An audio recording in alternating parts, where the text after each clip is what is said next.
Talk, congratulations for your new novel, Summer Rental, which is, I believe, available right now. It is. Thank you so much. Yep, it just came out about 2 weeks ago on June 13th. Lucky 13. And it's available everywhere right now. I Ebook know and paperback. it's a it is a perfect timing for the summer, and the title says it all. So congratulations with that. Thank you. And what's been really exciting too is I knew putting out a summer thriller would be fun because everyone wants to read a thriller in the summer, but there's been like this insane, really fun resurgence on social media, on TikTok and Instagram of like summerween. So Halloween summer and then like slasher summer has become a thing. And so I feel like I kind of lucked out that not only was I hoping like a summer thriller, but also that's really been very helpful for the book. People have really been excited to read it because of Summerween and because of slasher summer. Wow, that's interesting. I didn't I have never heard of Summerween, but I guess I'm not really on TikTok too much. So Rektok, tell us where the original idea came from. What sparked you to write Summer Rental? Yeah, so summer rental is actually very personal to me, kind of in two aspects. The first one is I am like an 80s, 90s baby. So I grew up on books like Christopher Pike and R.L. Stine and, Goosebumps and Fear Street. And also, of course, the amazing movies, Scream, I Know What You Did Last Summer, all the fun slashers. So that's always been something that has really been in my heart, that, the horror genre, thriller, murder, mystery, and the slashers. But then also as a woman, I experienced something when I was a teen where my group of friends kind of turned on me a little bit and I sort of lost, I didn't have any friends for a short period of time. And it was, pretty traumatic and definitely left an impact on me. And I've seen it happen as a woman over and over. We talk about bullying, which is a really serious issue, especially now with social media. It can just be so much worse. But I don't think we talk as much about it when it's from your own friend circle. And that's something I experienced as a woman. And then I saw it happen. I'm a stepmom, and I saw both of my girls go through the almost exact same thing that I went through. One was in high school, one was in college. And it made me realize how, unfortunately, universal this experience really seems to be for women. And so I wanted to write a book that was like, had all the fun stuff of like Scream, I Know What You Did Last Summer. They could be just taken on that level as just a really fun page turning, revenge thriller you can read by the pool. But if you want to go a little bit deeper, I think it's a really wonderful conversation starter about the harms and like the unseen perils of toxic friendships and also, bullying. And how, being kind, maybe not just the right thing to do, but could also save your life. That brings up a interesting social subject of bullying. But when we think of bullying, we think of like bullying between people that don't know each other very well. Right. Right. And your novel is talking about five friends who're supposed to be, at the summer vacation home Yep. together, and bullying is more harmful within close circles. I mean, I think, not I think that it's more harmful, but I do think it has its own unique damages and stress on mental health. And I think we don't talk about it as much. Especially I think women, we don't talk about there's a way to be kind. You don't have to like everyone. You don't have to be friends with everyone. And some friendships do run their course, but there's a way to, extract yourself or to move on in a way that preserves everyone's mental health, and in a way that's just like the right kind way to do it. And I also think just because we don't talk about it enough, people don't really, I don't think they really understand the ramifications, at least young women, of what they're doing. Like they think it's funny, they see other people do it, and they don't actually see the effects it has on the person that they are, being cruel to. Especially with social media. I saw it happen with my girls, and I wasn't able, I was able to comfort them and give them advice, but I wasn't able to talk to the girls that were doing it, or their parents. And they are not terrible people. Like the girls, I knew them their whole lives. Like they're nice girls. I think they just got caught up in what they were doing and they didn't have to see the effects. And so I think that's one really major takeaway from this book is like you actually see the effects of bullying in a very, this is the fun thing with horror and thriller. We can kind of blow it up and put it in this world that's hopefully not going to happen in the real world. You're hopefully not going to, be mean or bully and, a slasher is going to come and kill everyone. But you extrapolate it in this kind of like big universe to kind of see in a funny, interesting way the real, what the real world repercussions could be of something like this. Well, you always imagine that a requirement to be a slasher is to suffer from some kind of mental illness. Yes. And revenge. I don't want to get revenge is the other like kind of major thing. Well, of course, novelists today, the difference between, writing a mystery novel, 100 years ago and today is utilization of social media, the portrayal of social media. Tell us how you want to portray that into your book. Yeah, absolutely. So a couple of things. So I thought you were going to ask about me as an author as far as promoting the book, but as far as in the book itself, it's really interesting because one of the characters, Nia, she is like a social media, she's like an influencer. And so it's really funny to kind of see, I did a little bit of tongue in cheek on her as far as like how she portrays herself, kind of the messages she's putting out there. And then I don't want to give too much away about kind of like the whodunit of this, but there is a social media aspect involved in the bullying. And there's a video that circulates that has to do with the bullying. And so I think kind of like putting it on the level of, I had it as a teenager a very long time ago, but the way that things can happen now with social media, it's the way that teens have to deal with things that are happening is on such more of a severe level than I ever had to do, maybe you as well, or listeners as well, when they were growing up. If someone isn't your friend or is mean to you or whatever, back then it was more of like an isolated situation and maybe you knew about it and your friends knew about it. And hopefully that was kind of the end of it. But now when something happens, it can be on a global scale. I mean, someone puts something up on social media, a video or whatever, and it can reach, thousands, if not millions of people right away. So I think recognizing that that's what today's youth has to deal with, and adults too. I mean, it happens to adults as well, all the time, cancel culture or whatever, recognizing that impact as well, I think was something I really wanted to do in the book. And that's why there's kind of a video that's really the genesis of when this all kind of breaks down. Wow. Well, before we get too deep into it, let's introduce your characters. Riley is the center of the character, central character for yourself. There's the twins, I'm trying to remember the name, Val and Cam, and they're do better than me. I'm like, I can't even remember my own characters, but yeah, there's the twins, Val and Cam, and then there's Nia, who's the influencer, and there's also Blake, who's kind of like the cool female athlete, like the fun girl. And then the four of them, those four have been best friends forever. They're they call themselves the 10 squad. So they're, as the joke goes, they're 10s in everything, 10s in looks, 10s in popularity, 10s in, they're the rich kids too. And then Riley March is the new girl who shows up and she's a little bit more down to earth, but she just wants to fit in. And so she's going to kind of do whatever she needs to do in order to make friends. And that's something also I really hope is a good takeaway for people reading this book, because I feel like we do that a lot, both young women and then, just people in general in society. A lot of us we're a little bit of chameleons. We sometimes will do things to fit in or because we want to be liked, but it's not really true to who we are. And maybe we pick the wrong circles to hang out with. And that was something I really wanted to instill when I would, when this was happening to my girls.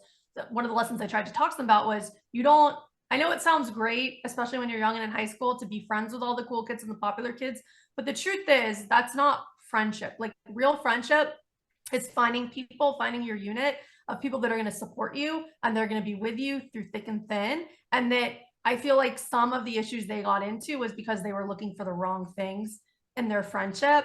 And now, thank goodness, like they're older and more mature and they're finding, the right type of friends, people that are really, true friends. And I think finding that support system is so important in life.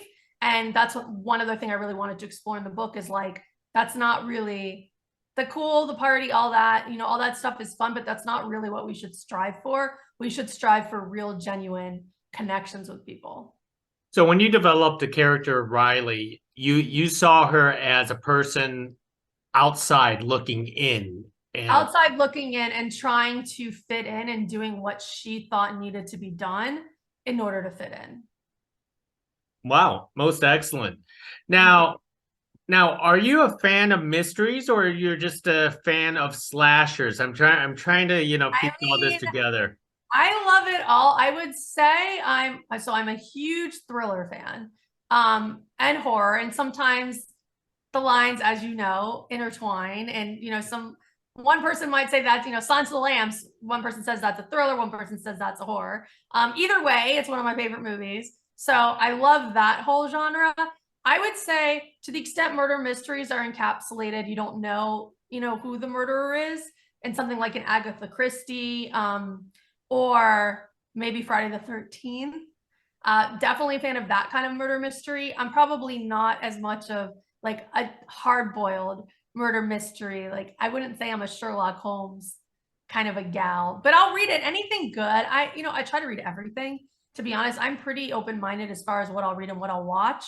But I would say that's probably not what I'm spending most of my time. I'm not mostly reading Sherlock Holmes or something like that. I would say the one exception is Veronica Mars, Mm-hmm.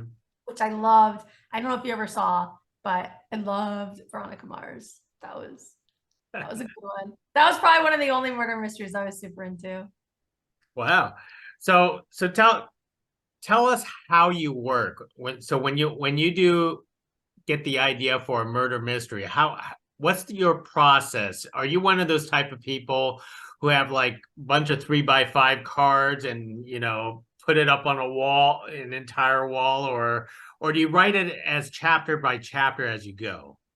So I'm a former trial attorney, so I'm about as type A as you can get when it comes to a writer. I outline everything. Like before I even start writing, I have my entire story plotted out. Like I do what is it, like the hero's journey or Save the Cat. I do like a whole plot diagram with like plot beat points and everything. I've got Bibles, they call it like a character Bible. I've got character Bibles for every character. I know like what they ate for breakfast. I know like their, worst childhood memory. And I have all of that before I sit down and start to write. So I am pretty anal, and I admire people that can just like, what are their pantsers? They just write by the seat of their pants. I cannot do that.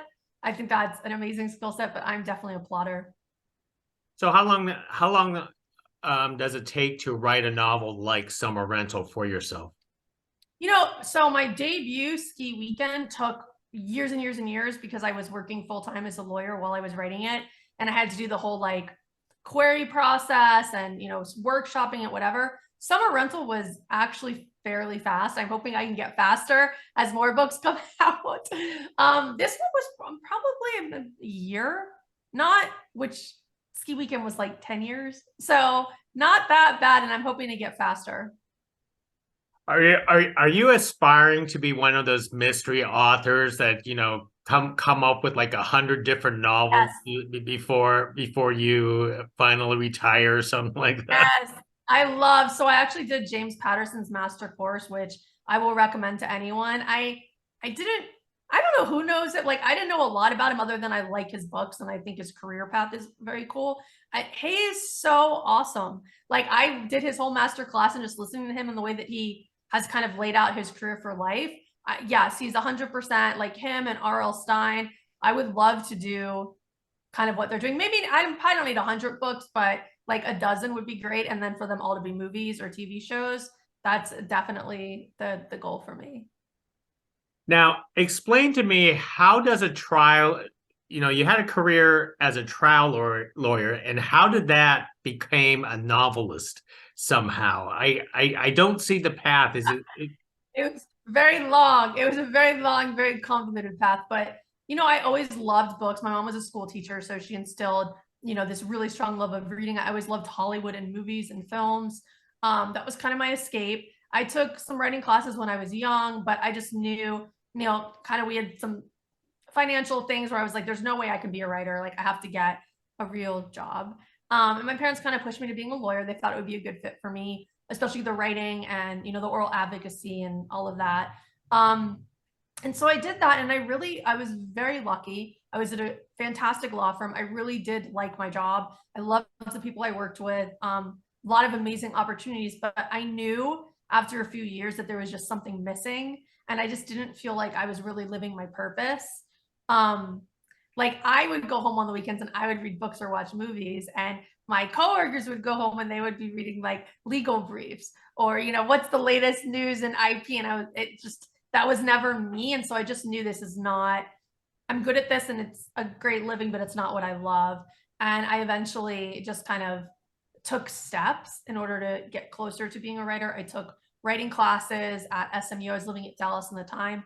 I was having a hard time mentally figuring out how to pivot for a lot of reasons. Like my identity was tied into being a lawyer. I'd done it for so long and invested so much and so many years into the skill set. Financially, I was worried. Lawyers like a steady paycheck job. Like, what does an author make? What does a writer make? Maybe nothing. But I actually met with a life coach, like a career life coach, and we worked on it for like 6 months on mindset and abundance mindset and all of that and stuff that I never did as a lawyer and always honestly thought was kind of hokey. But in doing a huge transition like this, it actually was amazing and life changing for me.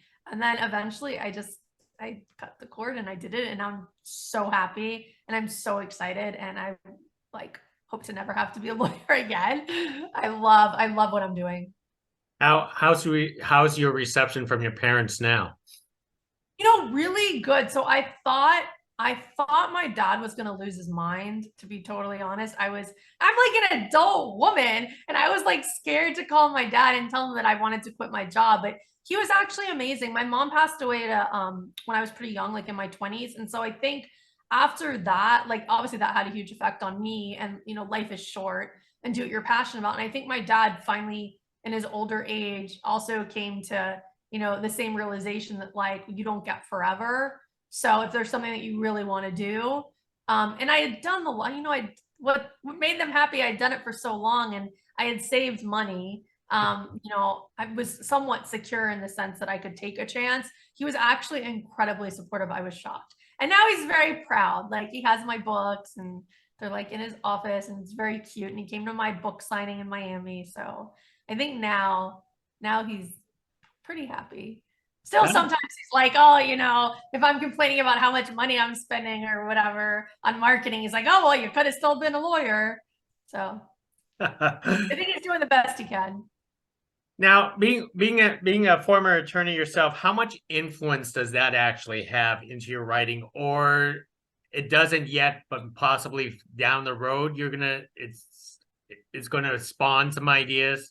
I mean, I always had an idea for a legal thriller. I won't share it now, but it's definitely in my journal, and I think it would be really fun because being a young attorney, there were so many just like crazy, like insane things that I saw. And I also was an intern at Miramax, which was also a crazy, insane thing to see. So I definitely have stories in there as far as like fictionalizing what I lived through. But I would say right now, the direct impact, and we talked about like being type A, I think I 100% owe that to being a lawyer. I am extremely methodical in both my writing process and also my marketing. I think a lot of being an author, this industry is very difficult. A lot of people are just creative and don't have the business mindset, and they only want to write and they don't want to deal with all the business part. And I see my career as like holistically, it's everything for me. Like I do the creative, I do the business, I do the social media, I do all of it. It's all me. I'm a brand, and I think a lot of that I owe to how I was trained as a lawyer, to see myself as like my own little business, my own little entrepreneur, my own brand, and really taking responsibility of every single aspect of it and not giving it to someone else and having the publisher or the agent or whatever. I'm overseeing everything. The buck stops with me, and I'm fully invested in every piece of what I'm doing. Wow, that's a lot of work, honestly. It is a lot of work, but I love it. I mean, it's so different when like when you're doing something you love, as you probably know, I mean, I know you probably love doing that. When you do something you love, it's different. The definition of hard work is so different. And especially when you're doing it for you. You know, as much as I love being a lawyer, I was always doing it for someone else, right? Like I was at a law firm, like I was working really hard and I got paid great, but like people who got paid the best were the, you know, the partners or whatever. And now it's like everything's me. If I have a great month, it's me. If I have a terrible month, it's me. But at the end of the day, everything I'm doing, all the sweat and tears, it goes back to me. So it kind of makes you want to work harder. I deep down inside, I have a feeling you do also want to create your empire into into the film business. And I think I read the press release that said Ski Weekend is already going to be developed Yes. as a film. Wow, Yes. you're starting early. So yeah, there's some stuff I'm not allowed to talk about Yeah. yet, but the public stuff 100% is incredibly exciting. It was, you know, optioned by the guys who did Saw. I love them. I could not be in better hands. I'm just so happy. They're amazing. You know, some people in Hollywood's an interesting, as you know, is an interesting world, and some people are full of crap and some people are the real deal, and these guys are the real, not only are they the real deal, they are just amazing human beings, and they've let me be involved in every step of the process. I'm an executive producer on it. I did the first draft of the screenplay.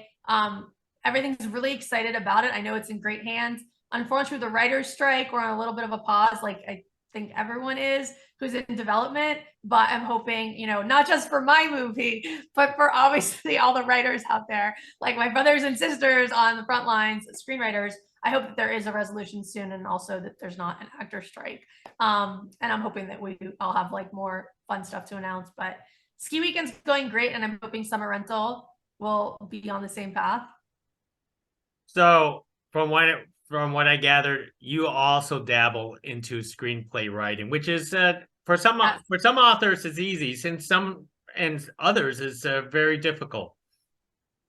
So it's funny, you'd have to ask my producers what they think because they're the ones who are reading it. But it's definitely a different skill set, and I definitely can use some mentoring and some work on it. So we're hiring a screenwriter to come on and kind of finesse some things. It's not something you can just do immediately. But I have written screenplays before. I actually did write one with my brother that we screened in Boca, so I do have a little bit of a background on it. And for me, dialogue, at least I believe, maybe my readers will think differently, but dialogue for me comes really easy and really naturally. It's what I love to do the most. And I always see books in my head as movies. I get that comment a lot in reviews and from readers who reach out to me. Oh my God, I want this to be a movie. I saw this as a movie. It's just the way I write and the way my brain works. So I feel like there's a very natural nexus for the way I write to kind of really play into screenplays. There's just a couple little things about the craft as a whole that I'm learning and tweaking, but generally, yes, and I hope to do a lot more. Most excellent. So currently, of course, we can't talk about the Hollywood side right now, but we could talk about the book side. Are you working on your next novel already, or because Summer Rental just came out, you're just on a promotional tour for now? So I already started books. So the summer, it's like the Ski Weekend Summer Rental universe. It's 4 books. They're all standalone, but they're all in the same universe. They all have to do with different seasons. And, you know, Ski Weekend was holiday season in the mountains, winter. And then Summer Rental is summer thriller and, you know, summer on an island. And then the third book is going to be spring break. And I've already done the first draft of it. I did it during Nano. So NaNoWriMo, it's like a month, it's the month of November when a lot of authors will like do writing sprints and try and write a first draft in a month. So I finished it in November, but then I had to put it aside to do all of everything Summer Rental. So I'm hoping to get back to it. The good thing is Summer Rental is really taking off, which is so amazing. And I'm so grateful. And it's been doing really wonderful on social media, which has also required me to be more involved in the marketing. And we're doing a lot of like press tours and some other cool things are coming up. But I think probably by August, I will get back to it because, like you said, I have to build my empire, and an empire can only be 2 books. So I definitely am hoping to have the next book coming out pretty soon, and then the 4th one, and then more after that. but those four to begin. Well, you're already halfway there, so that's you can't stop now. That's for certain. No, definitely not. Well, let me let you wrap it up. Tell us how we can get that book today for summer rental. I would love that. So summer rental is available everywhere books are sold. So you can get it at your indie bookstore, Barnes and Noble, Amazon. It's available in paperback and ebook. Audiobook is soon to come. You can, if you'd like to connect with me, I love to meet readers and also other creatives, writers. If you're none of those things, but you're doing a career switch, I'd love to meet you too. Just find me on Instagram or TikTok. It's at Rektok Ross, which is my pen name, REKTOKROSS. I also have a website, www.rektokross.com. And yeah, I would love to. I've got a book club as well, the Book Nook by Rektok Ross on Facebook. So I'm totally out there. I would love to meet you, say hello, and I will also be doing a Comic-Con this year. So if anyone's in San Diego, and I will also be at YA by the Bay in Tampa, and probably a couple more conferences, but those are the two right now that I can announce. And I have no idea how you find the time for all of this. I don't either. I'm tired. I also just moved to Las Vegas, so I'm like my house. That normally I have a beautiful bookshelf behind me. I just have it's a white wall, so I have my book cover. So I got to unpack my house too. But at some point, I will find time to do all the marketing and the writing of the new book because we're building our empire, right? That's right. That's right. And before I leave, because you're from Florida, how often do hurricanes actually hit that area during the summer? Oh my God. All the time. All the time. I mean, they sometimes you'll just get like the corner or something. Like you think you're getting a category 5 and it's going to hit mainland and you just get, a tropical storm or something. But all the time I've lived through, like this was easy for me to write. I lived through Andrew. I mean, that was awful and insane. Thank God I wasn't in the worst part. I was in Fort Lauderdale and not Miami-Dade, but I lived through that whole thing. I mean, we didn't have power for 3 weeks. Like it was insane. We couldn't even leave our house. There was trees everywhere. At least we had a house. Some people didn't, but all the time, every single summer, there's something that happens, whether it's a tropical depression or a tropical storm or whatever. It's funny you ask that because the characters in Summer Rental, they're all Floridians as well. I think the biggest mistake they make is they have a chance to leave the island when the storm's coming and they don't. And it's funny because as a Floridian, I think people from out of state might fault them for not leaving. But if you live in state and you literally have this happen multiple times every summer, I think the Floridians will really relate to this. It's something that we talk about all the time. Do I leave or do I stay? And most people decide to stay because there's so many either false alarms or it hits and it's not that big of a deal. And the cost and all of the issues that go around with having an evacuator leave, it can be very difficult. So I gave you a long answer for a short question, but yes, happens all the time. And you see it in the book reflected as well, that's a known thing in Florida. Well, everyone should pick up the book because it is time for summer reading, and maybe I'll bump into you at San Diego Comic-Con myself. I will. I would love that. I would love that. Thank you so much for your time. This was so fun, and I'm so grateful. Hey, no, thank you for spending the time with us, and can't wait for the rest of the year for 2 more books out of your series. Me too. Thank you. Next time.